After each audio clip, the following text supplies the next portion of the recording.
बिस्मिल्लाहिर्रहमानिर्रहीम। अस्सलाम वालेकुम। मैं हूँ बिशारत राजा। मेरे साथ मौजूद हैं फ़खर रहमान साहब। ये किसी तारफ़ के मुताज नहीं। फ़खर रहमान साहब को पिछले कुछ अर्सा कबल इन्हें उठा लिया गया था और गिरफ़्तारी के बाद आज ये पहला इंटरव्यू दे रहे हैं। इनके सामने हम कुछ सवालात रखे। बड़े सीनियर साफ़ी हैं, एक इंटरनेशनल अदारे के साथ काम करते हैं। आप उससे बखूबी आगाही रखते हैं, वाकफियत रखते हैं। ये मेरे साथ अक्सर आते रहते हैं और मैं इनका शुक्रगुजार हूँ कि मैंने आज इन्हें रिक्वेस्ट की। वैसे रिक्वेस्ट तो कल की थी और मैंने इन्हें कहा था कि सर मुझे वक्त अनायत कीजिए, और ये आज इनका पहला इंटरव्यू है। इनसे पूछेंगे कि वहाँ पर आपको गिरफ्तार करके ले जाया गया, रखा गया, आपसे क्या पूछा गया वहाँ पर, और फिर मौजूदा जो सिचुएशन है, सूरत हाल है कश्मीर की सूरत हाल और बिलखुसूस पाकिस्तान की। जिस तरह हमारे वज़ीर दाखिला जनाब मोहसिन नकवी साहब ने इस निज़ाम को लपेटने की बात की थी जब उन्होंने अपनी स्पीच की एक इकनॉमिक समिट में, तो उसमें उन्होंने वार्न भी किया, खबरदार भी किया। काकरोच यानी कि नौजवानों का खौफ और डर भी दिया गया इन हुक्मरानों को। और फिर DGISPR ने भी कल प्रेस कॉन्फ्रेंस की और DGISPR ने अपनी प्रेस कॉन्फ्रेंस में बरमला तौर पर उन्होंने जो बात की है, बैन सतूर अगर उसे कहा जाए, तो उन्होंने भी इस निज़ाम को लपेटने की बात की है। उन्होंने कहा जी सूबे बनने चाहिए, गुड गवर्नेंस होनी चाहिए, गुड गवर्नेंस के बगैर ये निज़ाम नहीं चलेगा। और फिर वो आइन और कानून की तशरीह कर रहे थे। जिन्होंने आइन और कानून की तशरीह कर रही थी वो कहाँ हैं, और इमरान खान साहब जेल में हैं, उनके साथ कुछ मामलात हो रहे या नहीं, ये तमाम सवालात अब रखते हैं जनाब फ़खर रहमान साहब। फ़खर रहमान साहब, हम शुरू करते हैं DGISPR की प्रेस कॉन्फ्रेंस से। उन्होंने कहा जी बिल्कुल सूबे बनने चाहिए, सूबों के बगैर निज़ाम नहीं चलेगा, गुड गवर्नेंस नहीं है, क्योंकि हमारी जो एज ए प्राइमरी सिक्योरिटी उन्होंने लफ्ज़ इस्तेमाल किया है, हमारा ये कंसर्न्स है, हमारे ये तफज़ात हैं कि जब तक सूबे नहीं बनेंगे निज़ाम नहीं चलेगा। यानी कि बैन सतूर उन्होंने इस निज़ाम को लपेटने की बात की। कौन सा निज़ाम आ रहा है? अच्छा, बहुत शुक्रिया आपका। देखिए, पहले थोड़ा सा बताइए, जो आपको जेल में रखा गया, लेकर रखा गया, थोड़ा सा वो बताइए पहले। देखिए, ये 24 अप्रैल को मुझे जो था वो साइबर सिक्योरिटी जो साइबर क्राइम वाले हैं उनकी तरफ से मुझे गिरफ़्तार कर दिया गया था। और वो एक ट्वीट था उसके हवाले से था, और फिर वो जिससे मुताल्लिका था ना ही तो उनको नोटिस कोई किया गया था। ले आए आप रखें। अच्छा। और जो मामला था वो उसको ऑब्वियसली आई थिंक मैं लकी था कि मेरे लिए इतनी सारी दुआएं की गई। जी लोगों ने बड़ी एफर्ट, और मेरे जो जर्नलिस्ट दोस्त हैं उन्होंने भी बड़ी सपोर्ट की, दुआएं की। तो मैं आउट था, लेकिन जाहिर है मैंने ऐसी कोई बात नहीं की थी। और ये जो मीडिया फ्रीडम के ऊपर जो इस वक्त एक पिछले 4 साल के अंदर जिस तरह से कदगनें लगी हैं और जुल्म सितम किया जा रहा है, मैं भी उसका विक्टिम बना, जैसे बाकी लोग हैं। उनके ऊपर भी नोटिस गए और उनको भी गिरफ़्तार किया। तो 3-4 दिन उनकी कैप्टिविटी में रहा, अडियाला जेल की भी सैर करके आ गया। और ऑब्वियसली एक मेंटल टॉर्चर था जिससे गुजरना पड़ा जी। तो मैं अब आपके दूसरे सवाल की तरफ आता हूँ, जो DGISPR साहब ने DGISPR का। अच्छा, देखें, ये बात जो कल वज़ीर दाखिला मोहसिन नकवी साहब ने की है, उन्होंने कहा कि सिस्टम कोलैप्स कर गया। जी, सिस्टम कोलैप्स कर गया। अब DGISPR ने उनके इस बयान को पर्सनल डिक्लेयर कर दिया कि ये उनका ज़ाती बयान है। लेकिन कल जब मोहसिन नकवी साहब ने ये बात भी की कि मज़ीद सूबे बनाने पड़ेंगे, इंतज़ामी यूनिट्स बनाने पड़ेंगे, तो उन्होंने इस बात को एंडोर्स कर दिया। तो अब ये बात तो वाज़ेह है कि बैड गवर्नेंस का इशू, जिसको मैं आप हमारे बाकी दोस्त जितने भी इंडिपेंडेंट मीडिया वाले हैं, और ये बात पाकिस्तान के साबिक़ वज़ीर आज़म इमरान खान ने 2 लफ्ज़ों में उर्दू में बड़े तरीके से बताई थी उस वक़्त के आर्मी चीफ़ को, जनरल बाजवा को, कि ये जो चोर डाकू हैं इनको अगर आपने ये निज़ाम दे दिया तो ये मईशत का बेड़ा गर्क कर दिया। अब मुझे ये समझ में नहीं आई कि ये 4 लाइनें जो थी इसको 4 साल लगे समझने में। हाँ, 4 लाइनों को। ठीक है, अब आप ये देखें कि आज ये कह रहे हैं बैड गवर्नेंस। अब बैड गवर्नेंस किसको कहते हैं? ठीक है जी। अब बात ये है कि ये प्रेस कॉन्फ्रेंस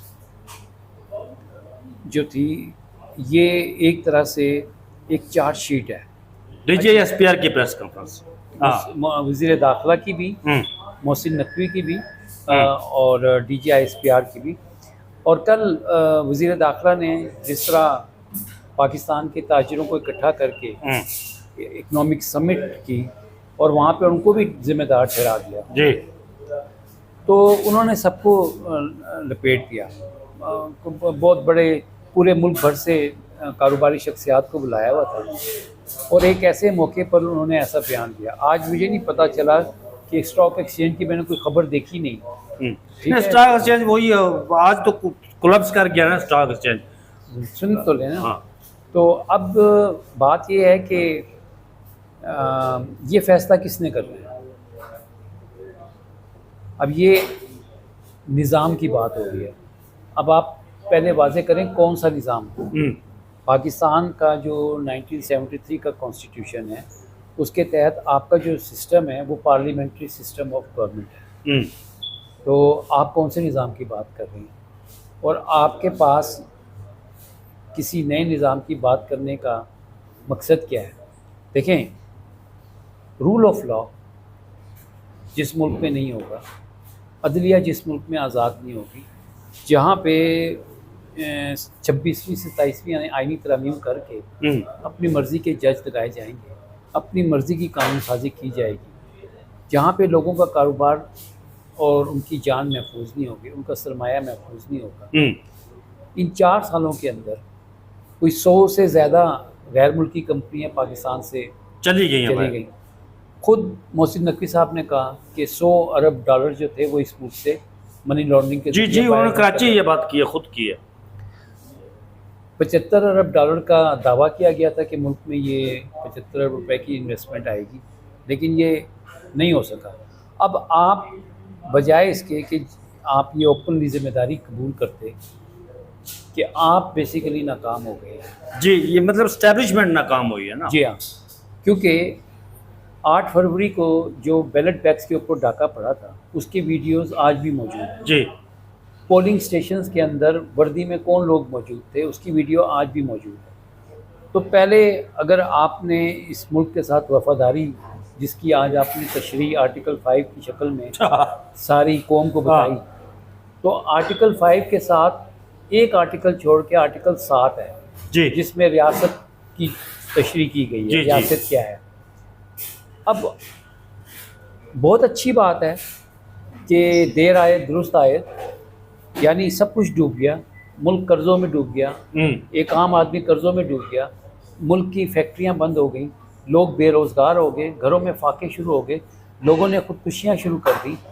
ठीक है, तो इक़्तिदार का नशा या ताकत का नशा, उसमें तो आप डूबे ही डूबे और पूरा मुल्क भी डुबो दिया।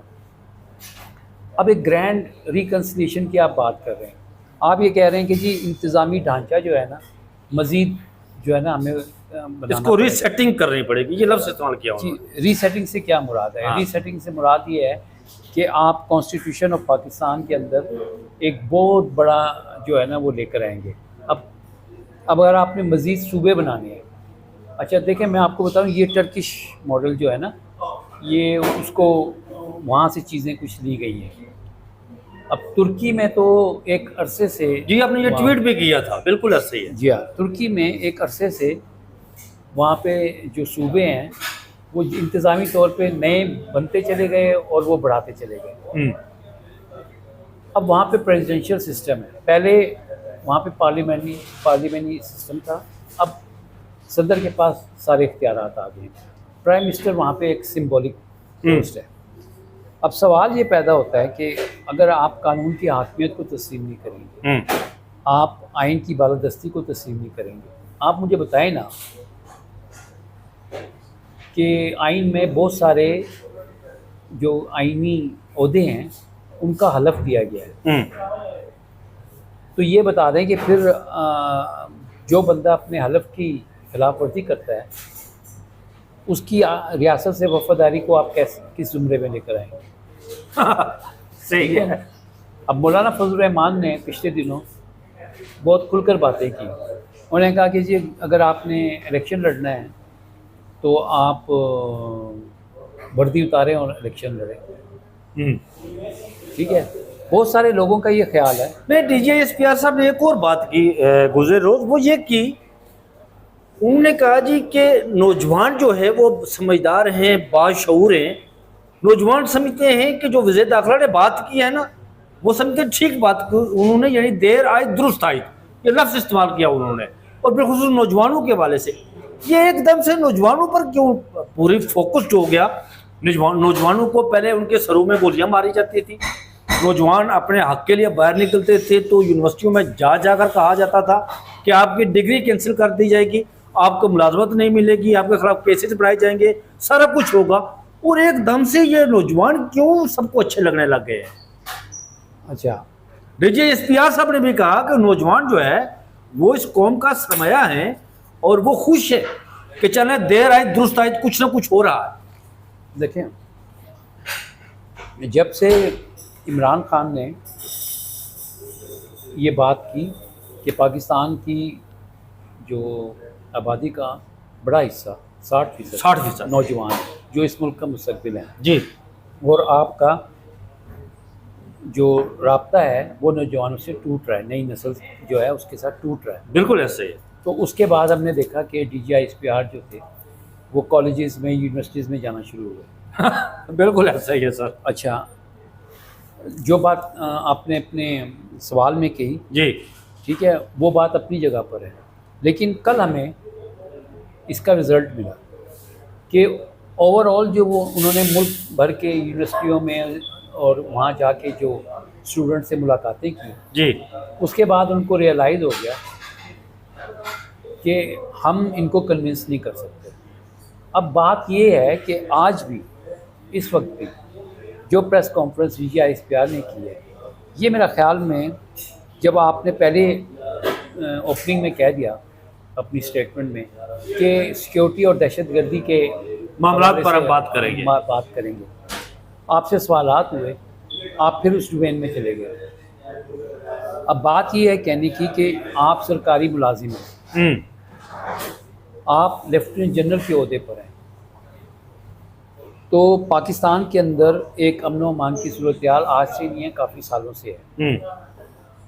तो पाकिस्तान का जो मिलिट्री स्पोक्समैन जो है, जब किसी दुश्मन की जारियत हो उस वक़्त वो सामने आए तो समझ में आती है। इंडिया के साथ मार्का हक हुआ, आपने प्रेस रिलीज जारी की, बयानात दिए ज़बरदस्त। अब ये लॉ एंड ऑर्डर की सिचुएशन के ऊपर जो आपने ब्रीफिंग दी है, ये आप तसल्सल के साथ देते आ रहे हैं। ये मिनिस्ट्री ऑफ डिफेंस का एक बंदा जो है वो भी दे सकता था या वो प्रेस रिलीज भी जारी कर सकता था। अब जब डायरेक्टली मिलिट्री का बंदा आ करके मुल्क के जो नेशनल इश्यूज़ हैं, जो डोमेन है पॉलिटिशियंस का, जब उसके ऊपर आप बात करेंगे तो बात फिर वही आ जाती है कि आपको ये कैसे इख्तियार मिला। अब देखें, एक तरफ प्राइम मिनिस्टर बैठा है, एक तरफ वज़ीर दाखिला है। अब सवाल ये खड़ा हो गया है, आप कहते हैं कि जी वो उनका पर्सनल व्यू है। अगर वो उनका पर्सनल व्यू है तो वो सेनेटर और वफाकी वज़ीर दाखिला इंतहाई सीनियर पोस्ट पे, हाउ डिड ही वायलेटेड, यानी जो प्राइम मिनिस्टर चीफ एग्जीक्यूटिव है जैसा भी है, फ़िलहाल तो आप जैसा भी है, एक कोड ऑफ कंडक्ट की वायलेशन है। और फिर दूसरी बात ये है कि जब आप इंतज़ामी उसकी बात कर रहे हैं तो देखें, पाकिस्तान के अंदर पीपल्स पार्टी का जो 18वीं तरमीम के हवाले से एक मौक़िफ़ है वो सामने है, KPK है, बलूचिस्तान है, ठीक है, कश्मीर के इशू है। हाँ, अच्छा, आपने एकदम इंतज़ामी ढांचों की बात कर दी, लेकिन किसी को पता ही नहीं है कि आपके जहन में क्या घूम रहा है। और आप कह रहे हैं कि रियासत सिर्फ वफादारी, रियासत का मतलब ये है, हार्ड स्टेट का मतलब ये है कि जहाँ पे आइन और कानून की बालादस्ती हो और सबके हकूक हो। ये अगर आइन ये नहीं, हार्ड स्टेट दुनिया में कहीं पे भी इस तरह से इंटरप्रेट नहीं होता। हार्ड स्टेट का मतलब है जहाँ पे जबर का निज़ाम हो। जबर करना। सॉफ्ट स्टेट का मतलब होता है जहाँ पे इज़हार राय की आज़ादी हो, जहाँ पे जमहूरियत हो, आइन और कानून की सुपरमेसी हाँ, हो। जहाँ पे अदलिया आज़ाद हो, इदारे आज़ाद हों, जहाँ पे हर चीज़ की अकाउंटेबिलिटी हो, कोई बताने वाला हो, कोई पूछने वाला हो। आज 4 साल से मीडिया के ऊपर कोई चीज़ खबर ही नहीं चलती, मीडिया की क्रेडिबिलिटी ख़त्म, मुल्क की क्रेडिबिलिटी ख़त्म, कोई इन्वेस्टमेंट नहीं है, मुल्क कर्ज़ों में डूब गया है। तो आज आपने ये बात की, तो अब इसके बाद ये तो डोमेन है पॉलिटिशियंस की। इसके ऊपर जो वज़ीर आज़म के सियासी अमूर के मुशीर हैं राना सनाउल्लाह साहब जी, अगर वो कोई बात करते, वो बाकायदा सामने आते, या कौमी असम्बली में कोई बात होती, ठीक है जी, अभी तो आप एहसन इकबाल साहब कल तक वो बैठ के पाकिस्तान उड़ान की बातें कर रहे हैं। सही। उनके नज़दीक तो सिस्टम कोलैप्स ही नहीं हुआ, उनके नज़दीक तो जनाब मुल्क तरक्की कर रहा है। तरक्की कर रहा है, उनके नज़दीक तो बलूचिस्तान की तरक्की से दुश्मन जेलस हो रहा है, जेलस हो रहा है। उनके नज़दीक तो जनाब बाकी अवाम के घर में घी शक्कर है, हाँ, उनकी दूध और नहर, दूध शहद की नहरें बह रही हैं। बह रही हैं, 5 उंगलियां कढ़ाई में और सर भी कढ़ाई में है। उनके नज़दीक तो मईशत जो है ना, वो पता नहीं कहाँ जा रही है, ठीक है। SIFC इन्होंने बनाया था पैसे लाने के लिए, अब देखें ना SIFC, और फिर कहा कि आप हम मुझे क्या JF बताएं? थंडर बेचेंगे, पैसे लाएंगे। ये देखें, ये कलेक्टिव रिस्पॉन्सिबिलिटी है ना। हाँ। आपने देखा कि वज़ीर आज़म शहबाज शरीफ जो हैं, वो हर चीज़ का क्रेडिट जो था ना, वो फील्ड मार्शल को शहबाज शरीफ साहब देते थे, ठीक है। हाँ तो जब आप हर चीज़ का वो दे रहे हैं, तो उसकी कलेक्टिव लाइबिलिटी है ना जी। अब यहाँ पे चीज़ें कंफ्यूज कर रहे हैं आप जी। ये जो आपने बहस शुरू की है, इस बहस में आप ये बावर करा रहे हैं कि बेसिकली हम इंतज़ामी तौर पर मज़ीद यूनिट्स बनाएंगे तो फिर बहुत सारे इशू सामने आएंगे। देखें ना, मादनियात जिस इलाके में हैं, वो अगर इस तरह से डिस्ट्रीब्यूशन होगी तो वहाँ की मकामी आबादी किस तरह से रिएक्ट करेगी। बलूचिस्तान आपके सामने है। अब ये चीज़ें देखें, सिंपल सा फार्मूला है, free fair elections, rule of law, अदलिया को आज़ाद करें, ये मुल्क जो है ना, इसके अंदर सरमायाकारी भी आएगी। बैड गवर्नेंस किस वजह से है कि CCD जो